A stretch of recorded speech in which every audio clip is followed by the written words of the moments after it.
PCOD ಇದ್ರೆ weight reduce ಮಾಡೋದು ತುಂಬಾನೇ ಕಷ್ಟ ಅಂತ ಎಲ್ರೂ ಹೇಳುದನ್ನ ನಾನು ಕೇಳಿದ್ದೇನೆ. ಸೊ ಇವತ್ತು ನಿಮ್ಗೆ ಅದಕ್ಕೆ ಬೇಕಾದಂತಹ ಸೊಲ್ಯೂಷನ್ ನಾನ್ ಫಾಲೋ ಮಾಡಿದೆ, ನನ್ನ ಒಂದು ರೂಟೀನ್ ಅನ್ನ ಜೆನ್ಯೂನ್ ಆಗಿ ನಾನು ನಿಮ್ ಜೊತೆ ಶೇರ್ ಮಾಡ್ತಾ ಇದ್ದೇನೆ. ವಿದೌಟ್ ಎನಿ ಸ್ಟ್ರಿಕ್ಟ್ ಡಯಟ್, ಜಿಮ್ಗೂ ಹೋಗದೆ ಹೇಗೆ ನನ್ನ ವೆಯ್ಟ್ ಅನ್ನ ರಿಡ್ಯೂಸ್ ಮಾಡಿದೆ ಅಂತ ನಿಮ್ ಜೊತೆ ನಾನು ಶೇರ್ ಮಾಡ್ತಾ ಇದ್ದೇನೆ. ಸೊ PCOD ಅಂದ್ರೆ ಏನು? ಮೊದಲು ಇದನ್ನು ಕೇವಲ ಒಂದು ಗರ್ಭಾಶಯದ ಸಮಸ್ಯೆ ಅಂತ ಹೇಳ್ತಾ ಇದ್ರು. ಬಟ್ ಇವಾಗ ಅದರ ಒಂದು ರಿಸರ್ಚ್ ಅನ್ನ ಕಂಟಿನ್ಯೂ ಮಾಡಿ ಇವಾಗ ಅದರ ಹೆಸರನ್ನು ಚೇಂಜ್ ಮಾಡಿದ್ದಾರೆ, PMOS ಅಂತ. ಯಾಕಂತಂದ್ರೆ ಇದು ಒಂದು ಓವರ್ ಆಲ್ ಹೆಲ್ತ್ಗೆ, ವುಮೆನ್ಸ್ ಹೆಲ್ತ್ಗೆ ಇದು ಎಫೆಕ್ಟ್ ಮಾಡ್ತದೆ. ಲೈಕ್ ಹೇರ್ ಫಾಲ್ ಆಗ್ತದೆ, ಮತ್ತೆ ಪೀರಿಯಡ್ಸ್ ಆಚೀಚೆ ಆಗ್ತದೆ, ಮತ್ತೆ ಫುಲ್ ಹಾರ್ಮೋನ್ ಇಂಬ್ಯಾಲೆನ್ಸ್, ಮತ್ತೆ ಕೆಲವರಿಗೆ ತುಂಬಾನೇ ಸ್ಟ್ರೆಸ್ ನಿಂದ ಬರ್ತದೆ, ಮತ್ತೆ ಕೆಲವರಿಗೆ ಎಲ್ಲರಿಗೂ ಒಂದೇ ಸಿಂಪ್ಟಮ್ಸ್, ಒಂದೇ ರೀತಿ ಸಿಂಪ್ಟಮ್ಸ್, ಮತ್ತೆ ಒಂದೇ ರೀತಿ ರೀಸನ್ ಅಂತ ಹೇಳಲಿಕ್ಕೆ ಆಗುದಿಲ್ಲ. ಕೆಲವೊಬ್ಬರಿಗೆ ಬೇರೆ ಬೇರೆ ರೀಸನ್ ಇಂದ PCOD ಬಂದಿರ್ತದೆ. ಕೆಲವರಿಗೆ ಆಫ್ಟರ್ ಡೆಲಿವರಿ ಕೂಡ ಬರ್ತದೆ, ಕೆಲವರಿಗೆ ಮ್ಯಾರೇಜ್ ನಂತರ ಬರ್ತದೆ, ಕೆಲವರಿಗೆ ಬಿಫೋರ್ ಮ್ಯಾರೇಜ್ ಸ್ಟಾರ್ಟಿಂಗ್ ಇಂದಲೂ ಕೂಡ PCOD ಬರ್ತದೆ. ಬಿಕಾಸ್ ಒಬ್ಬೊಬ್ರಿಗೆ ಒಂದೊಂದು ರೀಸನ್ ಇರ್ತದೆ ಇದರಲ್ಲಿ. ಸೊ ನಂಗೆ ಏನ್ ರೀಸನ್ ಅಂತಂದ್ರೆ, ನಾನು ರಿಸರ್ಚ್ ಮಾಡಿದಾಗ ನಂಗೆ ಇದು ಮೊದ್ಲಿಂದಾನೇ ಇತ್ತು. ಸೊ ಇದರ reason may be over studies ಇಂದ ಆಗಿರ್ಬೋದು, ಮತ್ತೆ sleepless nights, late night studies ಇಂದ ಮೇ ಬಿ ರೀಸನ್ ಕೂಡ ಆಗಿರ್ಬೋದು. ಎಲ್ರಿಗೂ ಇದೇ ರೀಸನ್ ಇರ್ಬೇಕು ಅಂತ ಇಲ್ಲ. ಸೊ ವಿದೌಟ್ ಡಿಲೇಯಿಂಗ್ ಇದಕ್ಕೆ ನಾನ್ ಫಾಲೋ ಮಾಡಿದಂತಹ ಕೆಲವೊಂದು ಟಿಪ್ಸ್ ಅನ್ನ ನಿಮ್ ಜೊತೆ ಶೇರ್ ಮಾಡ್ತಾ ಇದ್ದೇನೆ. ಮೇನ್ ಆಗಿ ಫುಡ್ ಅಲ್ಲಿ ನಿಮ್ಗೆ ಡಾಕ್ಟರ್ಸ್ ಕೂಡ ಹೇಳ್ತಾರೆ ಡಯಟ್, ಸ್ಟ್ರಿಕ್ಟ್ ಡಯಟ್ ಮಾಡ್ಬೇಕು ಅಂತ. ಬಟ್ ಕೆಲವೊಮ್ಮೆ ಸ್ಟ್ರಿಕ್ಟ್ ಡಯಟ್ ನಮ್ಗೆಲ್ಲ ಸಾಧ್ಯ ಆಗ್ಬೇಕು ಅಂತ ಏನಿಲ್ಲ. ನಾನ್ ಫಾಲೋ ಮಾಡಿದಂತಹ ಡಯಟ್ ಅನ್ನ ನಾನು ನಿಮ್ ಜೊತೆ ಇಲ್ಲಿ ಶೇರ್ ಮಾಡ್ತಾ ಇದ್ದೇನೆ. ಮೊದಲನೇದಾಗಿ ಬೆಳಿಗ್ಗೆ ಎದ್ದ ತಕ್ಷಣ ನಾನು 4 ನೈಟ್ ನೀರಲ್ಲಿ ಬ್ಲಾಕ್ ರೈಸಿನ್ಸ್ ಅನ್ನ ಹಾಕಿ ಇಡ್ತಾ ಇದ್ದೆ. ಮಾರ್ನಿಂಗ್ ಎದ್ದ ತಕ್ಷಣ ನೀರು ಕುಡಿದು ಆದ್ಮೇಲೆ ಈ ಬ್ಲಾಕ್ ರೈಸಿನ್ಸ್ ಅನ್ನ ಸ್ವಲ್ಪ ವಾಟರ್ ಜೊತೆ ಮಿಕ್ಸ್ ಮಾಡಿ ಅದನ್ನ ಕುಡಿತಾ ಇದ್ದೆ. ಕೆಲವೊಮ್ಮೆ ನಾನು ಹೋಮ್ ಮೇಡ್ ಪೌಡರ್ ಅನ್ನ ಪ್ರಿಪೇರ್ ಮಾಡಿ ಇಟ್ಟಿದ್ದೆ, ಅದನ್ನೇ ಬೆಳಿಗ್ಗೆ ಎದ್ದ ತಕ್ಷಣ ಅದನ್ನು ಬಿಸಿನೀರಿಗೆ ಹಾಕಿ ಕುಡಿತಾ ಇದ್ದೆ. ಸೊ ಈ ಒಂದು ಪೌಡರ್ ನ ರೆಸಿಪಿ ನಿಮ್ಗೆ ಬೇಕು ಅಂತ ಅಂದ್ರೆ ನೀವು ಕಮೆಂಟ್ ಮೂಲಕ ಕೇಳಬಹುದು. ನಾನು ಆ ರೆಸಿಪಿಯನ್ನ ನಿಮ್ಗೆ ಕಮೆಂಟ್ ಸೆಕ್ಷನ್ ಅಲ್ಲಿ ಹೇಳ್ತೇನೆ. ಸೊ ನೆಕ್ಸ್ಟ್ ಬ್ರೇಕ್ಫಾಸ್ಟ್ ಏನ್ ಮಾಡ್ತಾ ಇದ್ದೇನೆ ಅಂದ್ರೆ, ಕಾಮನ್ ಆಗಿ ಮನೆಯಲ್ಲಿ ಏನಾದ್ರು ಪೂರಿ ಏನಾದ್ರು ಮಾಡಿದ್ರೆ, ಚಪಾತಿ, ಆಯಿಲಿ ಫುಡ್ ನಾನು ಕನ್ಸ್ಯೂಮ್ ಮಾಡ್ತಾ ಇರಲಿಲ್ಲ. Oily food is not good for your health. ತುಂಬಾ ಆಯಿಲಿ ಫುಡ್ ಕನ್ಸ್ಯೂಮ್ ಮಾಡಿದ್ರೆ PCOS ಸಿಂಪ್ಟಮ್ಸ್ ಇನ್ನೂ ಕೂಡ ಜಾಸ್ತಿ ಆಗ್ತದೆ. ಸೊ ಚಪಾತಿ ಅಥವಾ ದೋಸೆ ಈ ತರ ಏನಾದ್ರು ತಿನ್ಬಹುದು. ಮಾರ್ನಿಂಗ್ ಬ್ರೇಕ್ಫಾಸ್ಟ್ ತುಂಬಾ ಸ್ಟ್ರಿಕ್ಟ್ ಆಗಿ ಏನು ಮಾಡ್ತಾ ಇರ್ಲಿಲ್ಲ ನಾನು.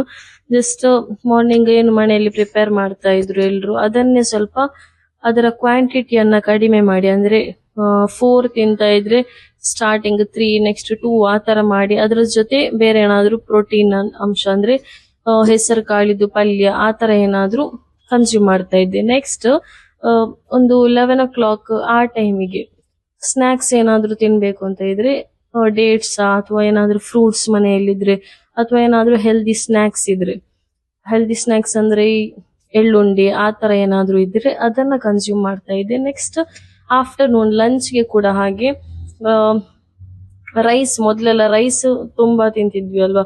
ಸೊ ಆ ರೈಸ್ ಮತ್ತೆ ಸಾಂಬಾರ್ ಅಷ್ಟೇ ತಿಂತಿದ್ವಿ. ಸೊ ಇದನ್ನು ಕೂಡ ನಾನು ರಿಸರ್ಚ್ ಮಾಡಿ ನೋಡಿದಾಗ ರೈಸ್ ಇದರಲ್ಲಿ ಶುಗರ್ ಅಂಶ ಜಾಸ್ತಿ ಇರ್ತದೆ.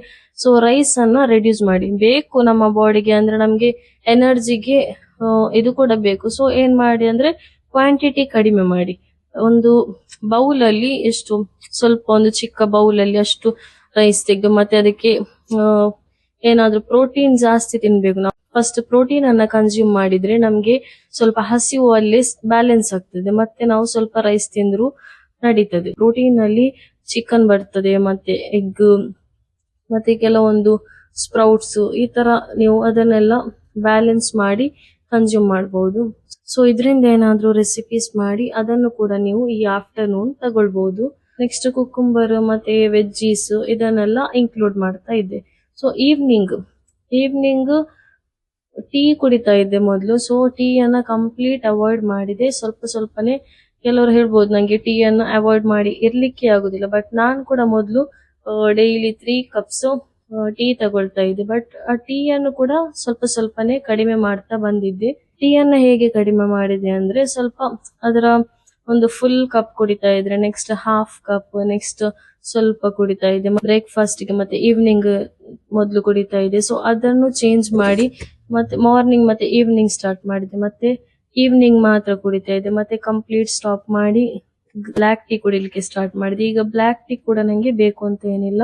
ಸೊ ಈ ತರ ನೀವು ಕೂಡ ಚೇಂಜಸ್ ಅನ್ನ ಮಾಡಬಹುದು. ನಾವು ಮನಸ್ಸು ಮಾಡಿದ್ರೆ ಕಂಪ್ಲೀಟ್ ಆಗಿ ಟೀ ಕೂಡ ನಾವು ಅವಾಯ್ಡ್ ಮಾಡಬಹುದು.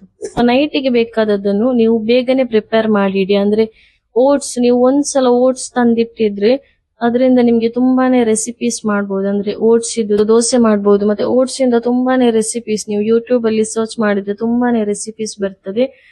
ನಾನ್ ಮಾಡ್ತಿದ್ದ ರೆಸಿಪೀಸ್ ಏನಂದ್ರೆ ಒಂದು ಓಟ್ಸ್ ಇದ್ದು ದೋಸೆ ಮಾಡ್ತಾ ಇದ್ದೆ, ಮತ್ತೆ ಸೊ ಬನಾನವನ್ನು ಹಾಲ್ ಜೊತೆ ಮಿಕ್ಸ್ ಮಾಡಿ ಅದರ ಒಂದು ಪ್ಯೂರಿಯನ್ನ ರೆಡಿ ಮಾಡಿ ನೆಕ್ಸ್ಟ್ ಅದಕ್ಕೆ ಓಟ್ಸ್ ಹಾಕಿ ಅದ್ರ ಜೊತೆ ಫ್ರೂಟ್ಸ್ ಮತ್ತೆ ಡೇಟ್ಸ್, ಹನಿ ಈ ತರ ಇದನ್ನೆಲ್ಲ ಮಿಕ್ಸ್ ಮಾಡಿ ಫ್ರಿಡ್ಜ್ ಅಲ್ಲಿ ಇಡ್ತಾ ಇದ್ದೆ. ಸೊ 7:38 ಒಳಗೆ ನಿಮ್ಮ ಡಿನ್ನರ್ ಅನ್ನ ನೀವು ಮಾಡ್ಬೇಕು. ಸೊ ಈ ತರ ಒಂದು ರುಟೀನ್ ಅನ್ನ ನೀವು ಕಂಟಿನ್ಯೂ ಮಾಡಿದ್ರೆ ನಿಮ್ಮ ಹೆಲ್ತ್ ಅಲ್ಲಿ ತುಂಬಾನೇ ಚೇಂಜಸ್ ಬರ್ತದೆ. ಈವನ್ ನಂಗೆ ತುಂಬಾನೇ ಆಕ್ನೆ, ಪಿಂಪಲ್ಸ್ ಎಲ್ಲ ಆಗ್ತಿತ್ತು. ಈ ಒಂದು ರುಟೀನ್ ಅನ್ನ ನಾನು ಯಾವಾಗ ಸ್ಟಾರ್ಟ್ ಮಾಡಿದೆ ನನ್ನ ಹೆಲ್ತ್ ಅಲ್ಲಿ ತುಂಬಾನೇ ಇಂಪ್ರೂವ್ಮೆಂಟ್ ಕೂಡ ಸ್ಟಾರ್ಟ್ ಆಯ್ತು. ಮತ್ತೆ ಇದ್ರ ಜೊತೆ ಯೋಗ, ನಾನು ಜಿಮ್ಗೆ ಏನು ಹೋಗ್ತಾ ಇರ್ಲಿಲ್ಲ, ಮನೆಯಲ್ಲೇ ಯೋಗ ಮಾಡ್ತಿದ್ದೆ. ಯೋಗ ಈಸ್ ಬೆಸ್ಟ್. ಯೋಗದಲ್ಲಿ ಬಟರ್ಫ್ಲೈ ಎಕ್ಸಸೈಸ್ ಮತ್ತೆ ಸ್ಟ್ರೆಚಿಂಗ್ ಆತರ ತುಂಬಾನೇ ಎಕ್ಸಸೈಸ್ ನಿಮ್ಗೆ ಯೂಟ್ಯೂಬ್ ಅಲ್ಲಿ ಸಿಗ್ತದೆ. ಸೊ ಅದನ್ನ ಒಂದು 30 ಮಿನಿಟ್ಸ್ ಆರ್ 40 1 ಅವರ್ ಇದನ್ನ ನೀವು ಪ್ರಾಕ್ಟೀಸ್ ಮಾಡಿ. ಮತ್ತೆ ಜಂಕ್ ಫುಡ್ ಯಾವಾಗ್ಲಾದ್ರೂ ಒಮ್ಮೆ ತಿನ್ಬಹುದು. ನಿಮ್ಗೆ ಏನಾದ್ರೂ ತುಂಬಾನೇ ತಿನ್ಬೇಕು ಅಂತ ಆದ್ರೆ ಅದನ್ನ ಕ್ವಾಂಟಿಟಿ ಕಡಿಮೆ ಮಾಡಿ ಅದನ್ನ ನೀವು ಯಾವಾಗ್ಲಾದ್ರೂ ಒಮ್ಮೆ ತಿನ್ಬಹುದು. ಮತ್ತೆ ಔಟ್ ಸೈಡ್ ಅಲ್ಲಿ ಮಸಾಲ ಪುರಿ ತಿಂತಾ ಇದ್ರೆ ಅದನ್ನ ಮನೆಯಲ್ಲೇ ಸ್ವಲ್ಪ ಹೆಲ್ದಿಯಾಗಿ ಮಾಡಿ, ಪಾನಿಪುರಿ ಇದನ್ನೆಲ್ಲ ಸ್ವಲ್ಪ ಮನೆಯಲ್ಲೇ ಹೆಲ್ದಿಯಾಗಿ ಮಾಡಿ ನೀವು ಕೂಡ ಅದನ್ನೆಲ್ಲ ತಿನ್ಬಹುದು. So no strict diet. ನಿಮ್ಗೆ ಯಾವ ರೀತಿ ಆಗ್ತದೆ, ಮನೆಯಲ್ಲಿ ಯಾವ್ದೆಲ್ಲ ಇರ್ತದೆ, ಕ್ಯಾರೆಟ್ ಅಥವಾ ಏನಾದ್ರೂ ಫ್ರೂಟ್ಸ್, ಅದನ್ನೆಲ್ಲ ವಿದೌಟ್ ಶುಗರ್. ಮೇನ್ ಆಗಿ ಶುಗರ್ ಅನ್ನ ಕಂಪ್ಲೀಟ್ ಆಗಿ ಅವಾಯ್ಡ್ ಮಾಡಿ. ಸೊ ಶುಗರ್ ಅನ್ನ ನೀವು ಒಂದ್ಸಲ ಕಂಪ್ಲೀಟ್ ಅವಾಯ್ಡ್ ಮಾಡಿದ್ರೆ ಮತ್ತೆ ನಿಮ್ಗೆನೆ ಶುಗರ್ ಅಷ್ಟು ಇಷ್ಟ ಆಗುದಿಲ್ಲ. ಅಂದ್ರೆ ಶುಗರ್ ವಿದೌಟ್ ಶುಗರ್ ನಿಮ್ಗೆ ತುಂಬಾ ಇಷ್ಟ ಆಗ್ತದೆ. ಈಗ ಹಾಲು ಕುಡಿಯೋದಾದ್ರು ಮತ್ತೆ ಏನಾದ್ರೂ ಜ್ಯೂಸ್ ಮಾಡೋದಾದ್ರು ವಿದೌಟ್ ಶುಗರ್ ಸ್ವಲ್ಪ ತಿಕ್ಕಾಗಿ ಮಾಡಿದ್ರು ಅದರ ಟೇಸ್ಟ್ ನಿಮ್ಗೆ ತುಂಬಾನೇ ಚೆನ್ನಾಗಿ ಸಿಗ್ತದೆ. ಸೊ ಈ ಒಂದು ಟಿಪ್ಸ್ ಅನ್ನೆಲ್ಲ ಫಾಲೋ ಮಾಡಿ ನಿಮ್ಗೆ ಒಂದು 2 ಮಂತ್ಸ್ ಒಳಗಡೆ ನಿಮ್ಮ ವೆಯ್ಟ್ ಅನ್ನ ನೀವು ಕೂಡ ಕಡಿಮೆ ಮಾಡಬಹುದು. ನಂದು ವೆಯ್ಟ್ ಮೊದಲು 50 ಇತ್ತು, ಮತ್ತೆ PCOD ಸಿಂಪ್ಟಮ್ಸ್ ಇನ್ಕ್ರೀಸ್ ಆದಾಗ ಒಮ್ಮೆಲೆ 68 ಆಗಿತ್ತು. ಇವಾಗ ಫುಡ್ ಎಲ್ಲ ಕರೆಕ್ಟ್ ತೆಗಿಯೋದ್ರಿಂದ ನಂದು ವೆಯ್ಟ್ ಕೂಡ ಇವಾಗ ನಾರ್ಮಲ್ ಅದೇ ಮೊದಲಿನ ವೆಯ್ಟಿಗೆ ಬಂದಿದೆ. ಸೊ ನೀವು ಕೂಡ ಈ ಒಂದು ಟಿಪ್ಸ್ ಅನ್ನೆಲ್ಲ ಫಾಲೋ ಮಾಡಿ. ನಿಮ್ಗೆ ಏನಾದ್ರೂ ಡೌಟ್ಸ್ ಇದ್ರೆ ಕಮೆಂಟ್ ಸೆಕ್ಷನ್ ಅಲ್ಲಿ ಕೇಳ್ಬಹುದು.